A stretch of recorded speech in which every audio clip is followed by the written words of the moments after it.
The 1948 Arab-Israeli War. The first Arab-Israeli war was fought between the State of Israel and a military coalition of Arab states, forming the second stage of the 1948 Palestine War. There had been tension and conflict between the Arabs and the Jews, and between each of them and the British forces, ever since the 1917 Balfour Declaration and the 1920 creation of the British Mandate of Palestine. British policies dissatisfied both Arabs and Jews. The Arabs' opposition developed into the 1936–1939 Arab revolt in Palestine, while the Jewish resistance developed into the Jewish insurgency in Palestine. In 1947, these ongoing tensions erupted into a civil war, following the 29th of November 1947 adoption of the United Nations Partition Plan for Palestine, which planned to divide Palestine into three areas: an Arab state, a Jewish state, and the special international regime for the cities of Jerusalem and Bethlehem. On the 15th of May 1948, the ongoing civil war transformed into an interstate conflict between Israel and the Arab states. Following the Israeli Declaration of Independence the previous day, a combined invasion by Egypt, Jordan and Syria, together with expeditionary forces from Iraq, entered Palestine, Jordan having declared privately to Yishuv emissaries on the 2nd of May it would abide by a decision not to attack the Jewish state. The invading forces took control of the Arab areas and immediately attacked Israeli forces and several Jewish settlements.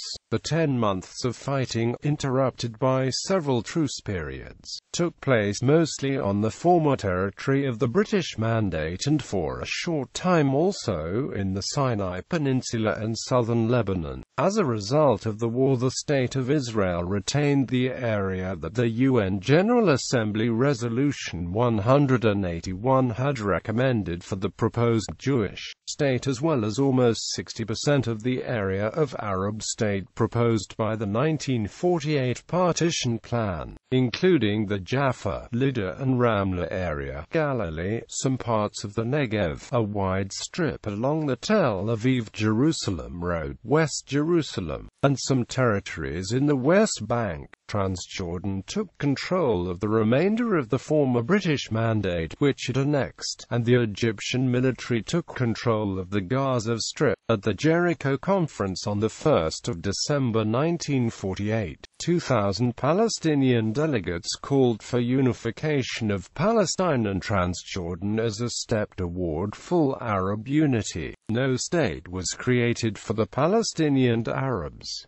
The conflict triggered significant demographic change throughout the Middle East. Around 700,000 Palestinian Arabs fled or were expelled from the homes in the area that became Israel, and they became Palestinian refugees in what they refer to as al-Nakba. In the 3 years following the war, about 700,000 Jews immigrated to Israel, with many of them having been expelled from the previous countries of residence in the Middle East. Background: following World War II, the surrounding Arab nations were emerging from mandatory rule. Transjordan, under the Hashemite ruler Abdullah I, gained independence from Britain in 1946 and was called Jordan in 1949. But it remained under heavy British influence. Egypt gained nominal independence in 1922, but Britain continued to exert a strong influence on the country until the Anglo-Egyptian Treaty of 1936, which limited Britain's presence to a garrison of troops on the Suez Canal until 1945. Lebanon became an independent state in 1943, but French troops would not withdraw until 1946, the same year that Syria won its independence from France. In 1945, at British prompting, Egypt, Iraq, Lebanon, Saudi Arabia, Syria, Transjordan, and Yemen formed the Arab League to coordinate policy between the Arab states. Iraq and Transjordan coordinated policies closely, signing a mutual defense treaty, while Egypt, Syria, and Saudi Arabia feared that Transjordan would annex part or all of Palestine, and use it as a stepping stone to attack or undermine Syria, Lebanon, and the Hejaz. On the 29th of November 1947, the United Nations General Assembly adopted a resolution recommending the adoption and implementation of a plan to partition the British Mandate of Palestine into two states, one Arab and one Jewish, and the city of Jerusalem. The General Assembly resolution on partition was greeted with overwhelming joy in Jewish communities and widespread outrage in the Arab world. In Palestine, violence erupted almost immediately, feeding into a spiral of reprisals and counter-reprisals. The British refrained from intervening as tensions boiled over into a low-level conflict that quickly escalated into a full-scale civil war. From January onwards, operations became increasingly militarized, with the intervention of a number of Arab Liberation Army regiments inside Palestine, each active in a variety of distinct sectors around the different coastal towns.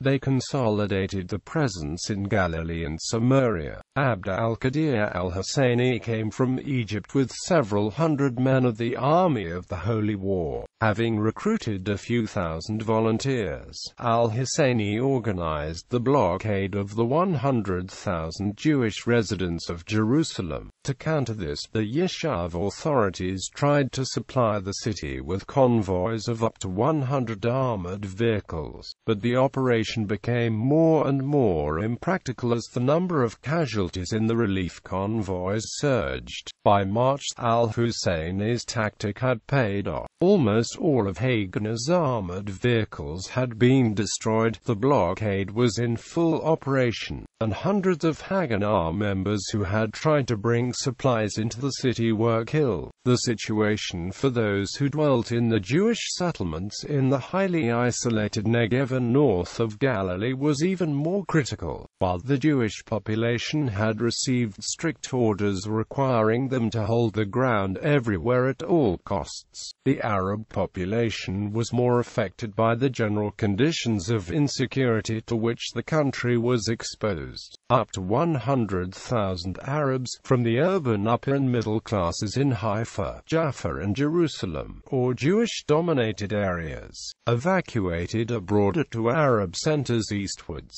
This situation caused the U.S. to withdraw the support for the partition plan, thus encouraging the Arab League to believe that the Palestinian Arabs, reinforced by the Arab Liberation Army, could put an end to the plan for partition. The British, on the other hand, decided on the 7th of February 1948 to support the annexation of the Arab part of Palestine by Transjordan. Although a certain level of doubt took hold among Yishuv supporters, their apparent defeats were due more to the wait-and-see policy than to weakness. David Ben-Gurion reorganized Haganah and made conscription obligatory. Every Jewish man and woman in the country had to receive military training. Thanks to funds raised by Golda Meir from sympathizers in the United States, and Stalin's decision to support the Zionist cause, the Jewish representatives of Palestine were able to sign very important armament contracts in the East. Other Haganah agents recuperated stockpiles from the Second World War, which helped them improve the army's equipment and logistics.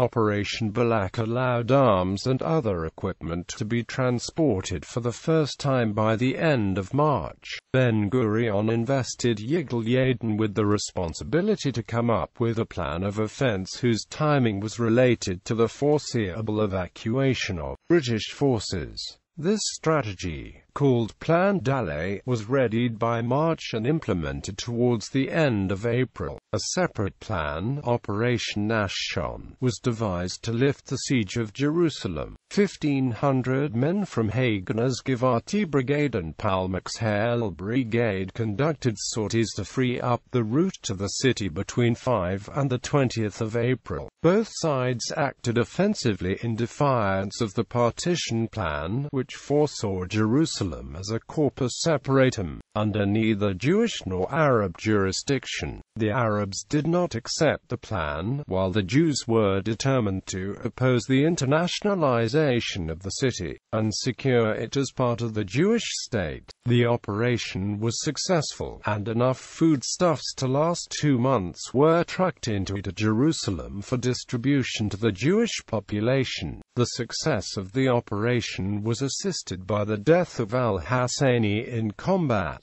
During this time, and independently of Haganah, the framework of Plan Dalet, irregular fighters from Irgun and Lehi formations massacred a substantial number of Arabs at Deir Yassin, an event that, though publicly deplored and criticized by the principal Jewish authorities, had a deep impact on the morale of the Arab population and contributed to generate the exode of the Arab population. At the same time, the first large-scale operation of the Arab Liberation Army ended in a debacle, having been roundly defeated at Mishmahimek, coinciding with the loss of their Druze allies through defection. Within the framework of the establishment of Jewish territorial continuity foreseen by Plan Dalet, the forces of Haganah, Palmach and Irgun intended to conquer mixed zones. The Palestinian Arab society was shaken. Tiberias, Haifa, Safed, Basin, Jaffa and Acre fell, resulting in the flight of more than 250,000 Palestinian Arabs. The British had, at that time, essentially withdrawn the troops. The situation pushed the leaders of the neighboring Arab states to intervene, but the preparation was not finalized, and they could not assemble sufficient forces to turn the tide of the war. The majority of Palestinian Arab hopes lay with the Arab Legion of Transjordan's monarch, King Abdullah I, but he had no intention of creating a Palestinian Arab-run state, since he hoped to annex as much of the territory of the British Mandate for Palestine as he could. He was playing a double game, being just as much in contact with the Jewish authorities as with the Arab League. In preparation for the offensive, Haganah successfully launched Operations Yifta and Ben Ami to secure the Jewish settlements of Galilee, and Operation Killshon, which created a united front around Jerusalem. The inconclusive meeting between Golda Meir and Abdullah I, followed by the Kfar Etjan massacre on the 13th of May by the Arab Legion, led to predictions that the battle for Jerusalem would be merciless. On the 14th of May 1948, David Ben-Gurion declared the establishment of the State of Israel, and the 1948 Palestine War entered its second phase with the intervention of the Arab state armies and the beginning of the 1948 Arab-Israeli War. Armed forces. By September 1947, the Haganah had 10,489 rifles, 702 light machine guns, 2,666 submachine guns, 186 medium machine guns, 672 2-inch mortars and 92 3-inch mortars. Importing arms in 1946, Ben-Gurion decided that the Yishuv would probably have to defend itself against both the Palestinian Arabs and neighboring Arab states, and accordingly began a massive, covert arms acquisition campaign in the West, and acquired many more during the first few months of hostilities. The Yishuv managed to clandestinely amass arms and military equipment abroad for transfer to Palestine once the British blockade was lifted. In the United States, Yishuv agents purchased 3 Boeing B-17 Flying Fortress bombers, one of which bombed Cairo in July 1948, some Curtiss C-46 Commando transport planes, and dozens of half-tracks, which were repainted and defined as agricultural equipment. In Western Europe, Haganah agents amassed 50 65mm French mountain guns, 12 120mm mortars, 10 H-35 light tanks, and a large number of half-tracks. By mid-May thereabouts, the Yishuv had purchased From Czechoslovakia, 25 Avia S-199 fighters, 200 heavy machine guns, 5,021 light machine guns, 24,500 rifles, and 52 million rounds of ammunition, enough to equip all units, but short of heavy arms. The airborne arms smuggling missions from Czechoslovakia were codenamed Operation Balak. The airborne smuggling missions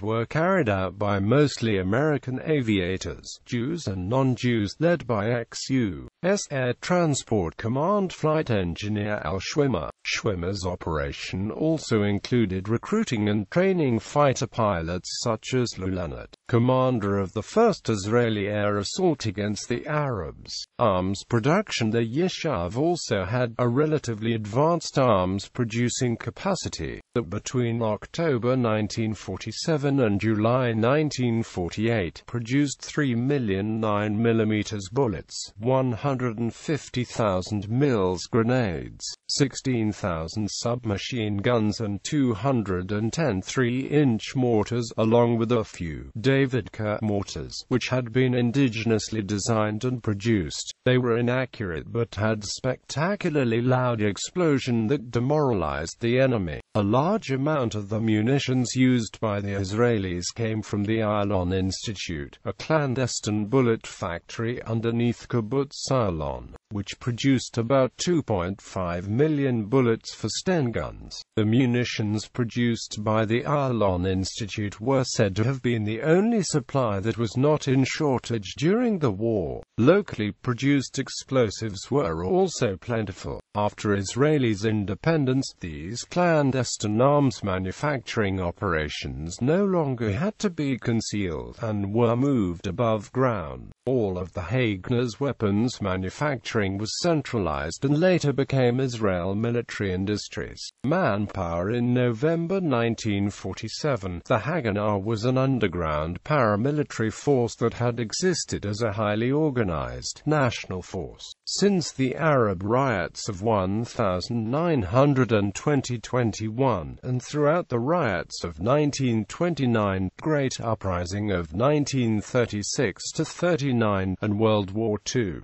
It had a mobile force, the HISH, which had 2,000 full-time fighters and 10,000 reservists, and an elite unit, the Palmach, composed of 2,100 fighters and 1,000 reservists. The reservists trained 3 or 4 days a month and went back to civilian life the rest of the time. These mobile forces could rely on a garrison force, the HIM, composed of people aged over 25.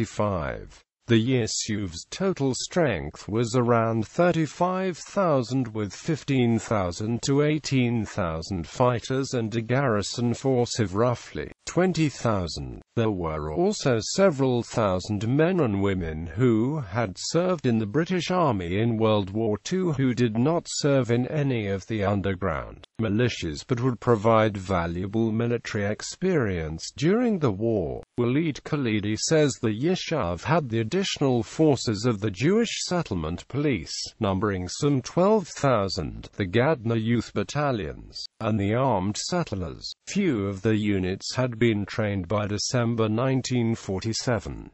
On the 5th of December 1947, conscription was instituted for all men and women aged between 17 and 25, and by the end of March, 21,000 had been conscripted. On the 30th of March, the call-up was extended to men and single women aged between 26 and 35. 5 days later, a general mobilization order was issued for all men under 40. Irgun. The Irgun, whose activities were considered by MI5 to be terrorism, was monitored by the British. By March 1948, the Yishuv had a numerical superiority, with 35,780 mobilized and deployed fighters for the Haganah, 3,000 of Stern and Irgun, and a few thousand armed settlers. Arab forces. The effective number of Arab combatants is listed at 12,000 by some historians, while others calculate a total Arab strength of approximately 23,500 troops, and with this being more or less roughly equal to that of the Yishuv. However, as Israel mobilized most of its most able citizens during the war, while the Arab troops were only a small percentage of its far greater population, the strength of the Yishuv grew steadily and dramatically during the war. According to Benny Morris, by the end of 1947, the Palestinians had a healthy and demoralizing respect for the Yishuv's military power, and if it came to battle, the Palestinians expected to lose. Political objectives. Yishuv's aims evolved during the war. Mobilization for a total war was organized. Initially, the aim was simple and modest: to survive the assaults of the Palestinian Arabs and the Arab states. The Zionist leaders genuinely feared a Middle Eastern reenactment of the Holocaust, which had just ended. The Arabs' public rhetoric reinforced these fears. As the war progressed, the aim of expanding the Jewish state beyond the UN partition borders appeared. First to incorporate clusters of isolated Jewish settlements, and later to add more territories to the state and give it defensible borders. A third and further aim that emerged among the political and military leaders after 4 or 5 months was to reduce the size of Israel's prospective large and hostile Arab minority, seen as a potential powerful fifth column, by belligerency and expulsion. Plan Dalet, or Plan D, was a plan worked out by the Haganah, a Jewish paramilitary group and the forerunner of the Israel Defense Forces, in autumn 1947 to spring 1948, which was sent to Haganah units in early March 1948. According to the academic Ilan Pappy, its purpose was to conquer as much of Palestine and to expel as many Palestinians as possible, though according to Benny Morris there was no such intent. In his book The Ethnic Cleansing of Palestine, Pappy asserts that Plan Dalet was a blueprint for ethnic cleansing, with the aim of reducing both rural and urban areas of Palestine. According to Gelber, the plan specified that in case of resistance, the population of conquered villages was to be expelled outside the borders of the Jewish state. If no resistance was met, the residents could stay put under military rule. According to Morris, Plan D called for occupying the areas within the UN-sponsored Jewish state, several concentrations of Jewish population outside those areas, and areas along the roads where the invading Arab armies were expected to attack. The intent of Plan Dalet is subject to much controversy, with historians on the one extreme asserting that it was entirely defensive, and historians on the other extreme asserting that the plan aimed at maximum conquest and expulsion of the Palestinians.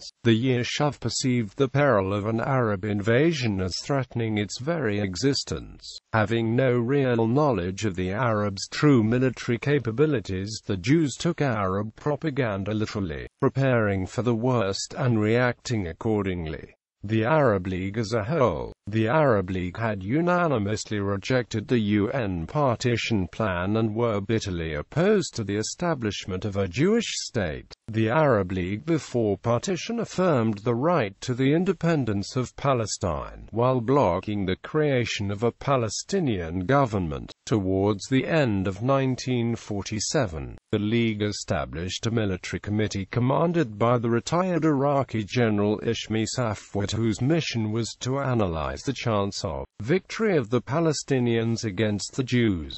His conclusions were that they had no chance of victory and that an invasion of the Arab regular armies was mandatory. The political committee nevertheless rejected these conclusions and decided to support an armed opposition to the partition plan, excluding the participation of the regular armed forces. In April, with the Palestinian defeat, the refugees coming from Palestine and the pressure of the public opinion, the Arab leaders decided to invade Palestine.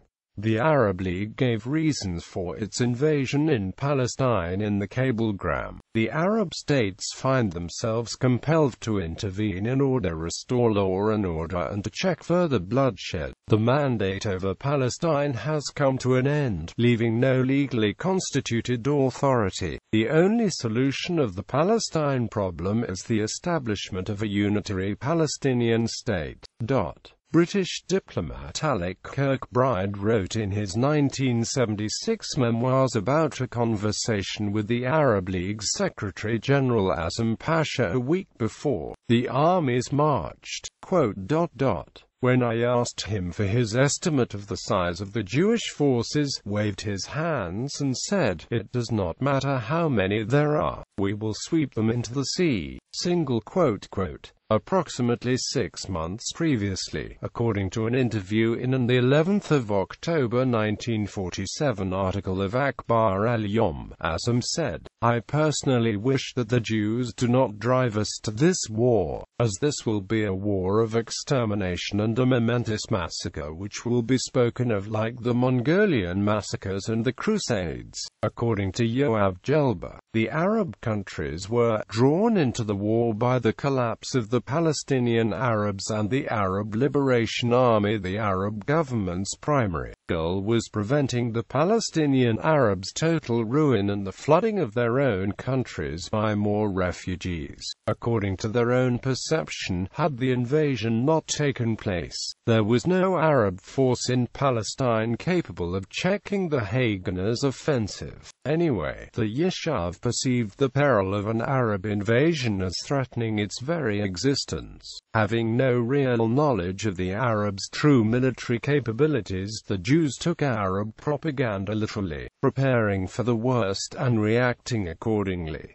King Abdullah I of Jordan. King Abdullah was the commander of the Arab Legion, the strongest Arab army involved in the war. However, the Egyptian army was the most powerful and threatening army. The Arab Legion had about 10,000 soldiers, trained and commanded by British officers. In 1946-47, Abdullah said that he had no intention to resist or impede the partition of Palestine and creation of a Jewish state. Ideally, Abdullah would have liked to annex all of Palestine, but he was prepared to compromise. He supported the partition, intending that the West Bank area of the British Mandate allocated for the Arab state be annexed to Jordan. Abdullah had secret meetings with the Jewish agency that reached an agreement of Jewish non-interference with Jordanian annexation of the West Bank, and of Jordanian agreement not to attack the area of the Jewish state contained in the United Nations Partition Resolution. In order to keep the support to his plan of annexation of the Arab state, Abdullah promised to the British he would not attack the Jewish state. The neighboring Arab states pressured Abdullah into joining them in an all-Arab military invasion against the newly created State of Israel, that he used to restore his prestige in the Arab world, which had grown suspicious of his relatively good relationship with Western and Jewish leaders. Jordan's undertakings not to cross partition lines were not taken at face value, while repeating assurances that Jordan would only take areas allocated to a future Arab state. On the eve of war, Tawfiq Abu al-Huda told the British that were other Arab armies to advance against Israel, Jordan would follow suit. On the 23rd of May, Abdullah told the French consul in Amman that he was determined to fight Zionism and prevent the establishment of an Israeli state on the border of his kingdom. Abdullah's role in this war became substantial. He saw himself as the supreme commander of the Arab forces, and persuaded the Arab League to appoint him to this position. Through his leadership, the Arabs fought the 1948 war to meet Abdullah's political goals.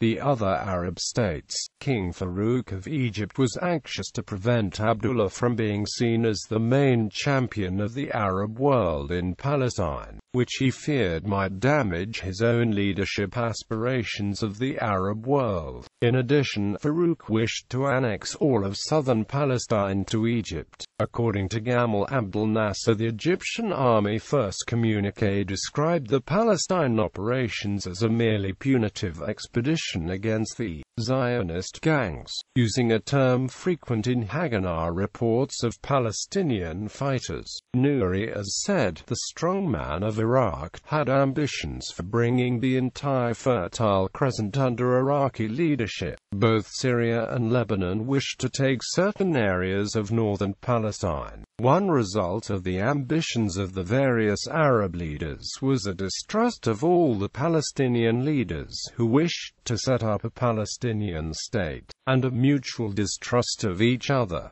Cooperation was to be very poor during the war between the various Palestinian factions and the Arab armies. Arab Higher Committee of Amin al-Husseini following rumors that King Abdullah was reopening the bilateral negotiations with Israel that he had previously conducted in secret with the Jewish Agency. The Arab League, led by Egypt, decided to set up the All-Palestine government in Gaza on the 8th of September under the nominal leadership of the Mufti. Abdullah regarded the attempt to revive al-Husseini's Holy War Army as a challenge to his authority, and all armed bodies operating in the areas controlled by the Arab Legion were disbanded. Glub Pasha carried out the order ruthlessly and efficiently.